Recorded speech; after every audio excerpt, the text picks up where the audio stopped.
Премиерот Емил Димитриев и делегација на ВМРО-ДПМН, предводена од председателот Никола Груевски, учествуваат на Конгресот на Европската народна партија и на самитот на европските десничарски партии, што се одржуваат денеска во Малта. Во состав на делегацијата од ВМРО-ДПМН се и членовите на партискиот извршен комитет Никола Поповски и Владко Ѓорчев и секретарот за меѓународна соработка Александар Николовски. Во делот за шефови на влади и држави на самитот на Европската народна партија предвидено е обраќање на премиерот Димитриев, кој се очекува да се осврне на приоритетите на интегрирање на Македонија во Европската унија, придонесот во постигнување стабилност и предизвиците на државите во постигнување на таа цел, соопшти ВМРО-ДПМН.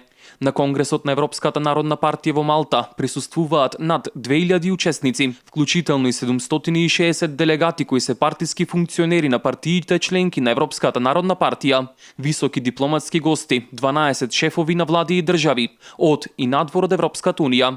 Европската народна партија, наведува во соопштението ВМРО-ДПМН, е доминантна и најголема политичка партија во Европската унија. Во Малта присуствуваат и германската канцеларка Ангела Меркел, премиерот на Шпанија Маријано Рахој, премиерката на Норвешка Ерна Солберг, ирскиот премиер Енда Кени, унгарскиот премиер Виктор Орбан, председателот на Европската народна партија Жозеф Дол, како и председателот на Европската комисија Жан-Клод Јункер и председателот на Европската унија Доналд Туск. На Конгресот меѓу другото се разговара и за Брекзитот, даночната евазија во Европа, источното партнерство и процесот на интеграција.